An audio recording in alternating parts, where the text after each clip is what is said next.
The 2023 season did not go as Mets fans would have liked. They ended up with the 75-87 record, and they ended up selling some of their big pieces at the trade deadline last season. Entering 2024, they still have a lot of good players on their team, but there is definitely a question surrounding the depth of their team, the young players that are looking to take roster spots and play every day, and then also just how good they can be in terms of their top level talent, because some of their top level guys had down seasons last year.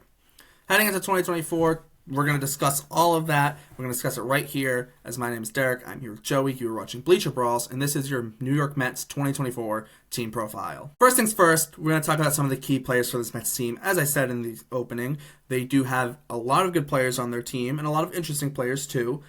So I'll hand it over to Joey. Who are three key players for this Mets team, and out of those three, who's one you'd like to expand on as them being an important player for the Mets? My three key players are Edwin Diaz, Pete Alonso, and Kodai Senga. Senga's trying to follow up on the Rookie of the Year, but I think the most important out of those three pieces is gonna be Pete Alonso. He's a first baseman. The Mets have a weak-ish lineup. Pete's in his free agent contract year. I expect him to go off. Maybe 40-something, maybe 50 home runs again. I mean, Pete Alonso is going to be the key to this team's success. Maybe he can bring that batting average up, be a little more useful out in the field. But yeah, Pete Alonso, to me, is the key. He's the anchor of this team. He's the anchor of that lineup. Definitely. For me, I'm going to touch on a couple other guys. I do like that you brought up Edwin Diaz. He did miss all of last year, but I think when he's on, he's arguably the best closer in baseball. So I think he's important to bring up. I do want to also touch on Brandon Nimmo. But for me, when I look at the players and I look at when I look at how good this Mets team can be, I think a lot of it relies on Francisco Lindor, because he's been one of the best players in baseball over the last 7-8 years since he debuted. He actually has the third highest FWAR among position players since he debuted in 2015. And overall, just you look at his career, he's been stellar. He's had basically every year has been a good year for him.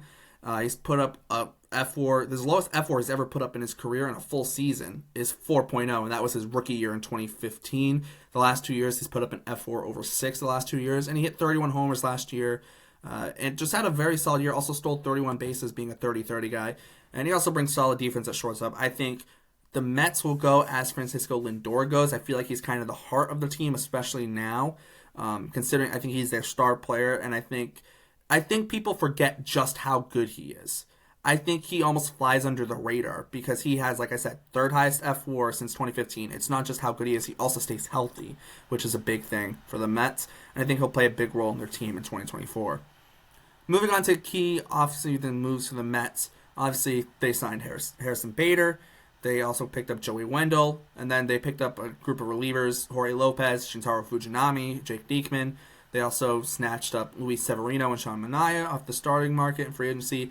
Then they traded for Adrian Hauser and Tyrone Taylor. Out of those moves, Joey, or one I didn't list maybe, if you have one, what move do you think will be important for the Mets in their 2024 season? I think Severino. Severino coming to be potentially, the starting pitcher he used to be for the Mets would be very key to their success this season. So I would say Severino. I'm with you on going with the starter. However, I'm going with a different one. I think if you listen to the Bleacher Bros podcast, you should know I'm high on Sean Manaea based off the fact that I wanted the Red Sox to sign him, especially in the leading weeks to him signing with the Mets.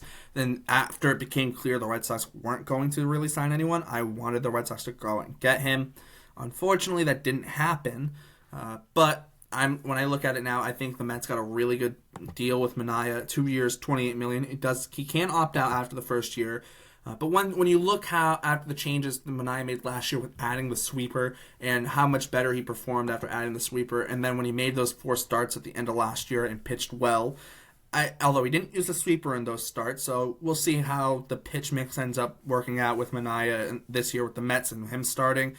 But I think it's a nice little deal for the Mets because I very well think Manaea could turn around. Manaea was always a guy who was, was someone who I think people looked at and said he could be really good at some point. Unfortunately for him, he's never really fully panned out in terms of being as good as people maybe once thought he could be. However, at the same time, I think that he's set to have probably somewhat of a bounce back year, because the last 2 years for him haven't been great since getting traded away from Oakland. And from my, it is interesting pitch mix wise. Like I said, pitch mix, what's going on with the sweeper? Is he going to use it? Is he not going to use it? He's also adding a cutter this offseason. So I think that's going to be very interesting for the Mets to figure out with him. And I think he'll end up having a very solid year. I think he'll be important too, because he is in that middle of that rotation. It's really Senga and Quintana, and then it's Severino and Minaya really are like 3-4 in that rotation as of how Fangraphs has it listed. So we'll see how he pans out. But I think he'll be important. Last but not least, we will talk about expectations for this Mets team. Obviously, last year did not go how they wanted, but I'll hand it right back over to you, Joey. What are your expectations for this Mets team in 2024? How do you think they view their expectations internally? I think they're just trying to figure it out. I think they're just going to try to put a team out there and see if they can get anything in, sneak in for a wild card. But this Mets is not the Mets of a year or two ago. They're not going for it this season. So I think the Mets expect to be a bubble team, and I think that's where they want to be. I think this Mets team, when you look at the overall picture, when you look at the Mets, I think that their expectation internally are going to be kind of pushing for a playoff spot. I think that's kind of the hope, that guys like Sean Manaea, Luis Severino will be good for them, and they'll be able to push for a playoff spot. They'll hope, obviously, guys like Starling Marte have a better year than he had last year, because last year was rough for him. You have Francisco Alvarez, who hasn't even been mentioned yet, who's important for them and for now and for their future.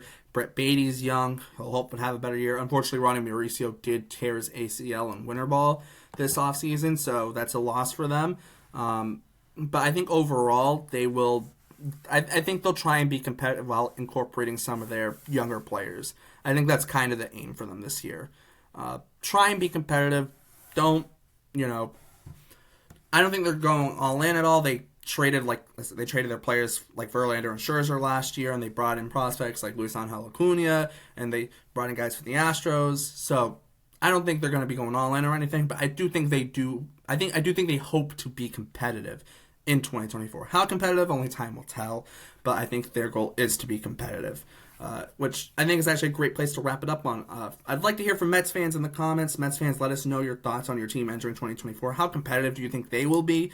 Or are you just sitting along for the ride and hoping they do well? Let us know your thoughts. Make sure to check out all our other links in the description, as well, including our team profile link.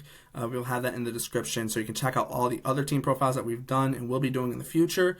And for Joey, my name is Derek. Thanks for tuning in to Bleacher Brawls, and we will see you next time.